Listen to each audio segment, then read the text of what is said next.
This is North Macedonia, bordering Albania, Bulgaria, Greece, and Serbia. It got its independence during the Yugoslav wars, peacefully. It changed its name to North Macedonia.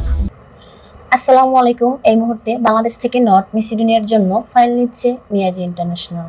North মেসিডোনিয়ার system সার্বিয়ার মতো না। North মেসিডোনিয়ার কোনো permit হয় না, সরাসরি ministry থেকে approval হয়ে আসে।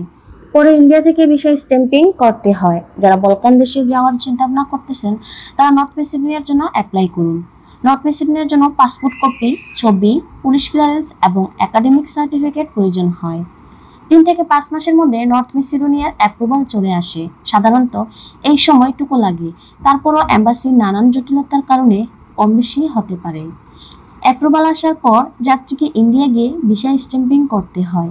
সেক্ষেত্রে যাত্রীকে ইন্ডিয়া যাওয়ার সমস্ত ধরনের সহযোগিতা আমাদের নিয়াজি ইন্টারন্যাশনাল করবে। এই মুহূর্তে নর্থ মেসিডোনিয়ার অনেক ভিসা দিচ্ছে, তাই যারা পূর্বে বলকান দেশগুলোতে ট্রাই করেছেন কিন্তু সাকসেস হতে পারেননি তারা নর্থ মেসিডোনিয়ায় ফাইল জমা করতে পারেন। আমরা কোনো প্রকার অ্যাডভান্স ছাড়া শর্ত সাপেক্ষে ফাইল নিচ্ছি। যারা কোনো প্রকার অ্যাডভান্স দিবেন না তাদের রেট তুলনামূলক একটু বেশি। দুবাই, কাতার, সৌদি আরব থেকেও নর্থ মেসিডোনিয়া আবেদন করতে পারবেন।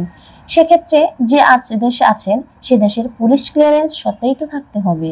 যারা বলকান দেশে নর্থ মেসিডোনিয়া যেতে আগ্রহী আমাদের অফিসে ভিজিট করুন অথবা আমাদের অফিসের নাম্বারগুলোতে যোগাযোগ করুন। ব্যস্ততার কারণে যদি আপনার ফোন কলটি রিসিভ না হয় তাহলে দয়া করে অন্য নাম্বারগুলোতে কল করুন। ধন্যবাদ।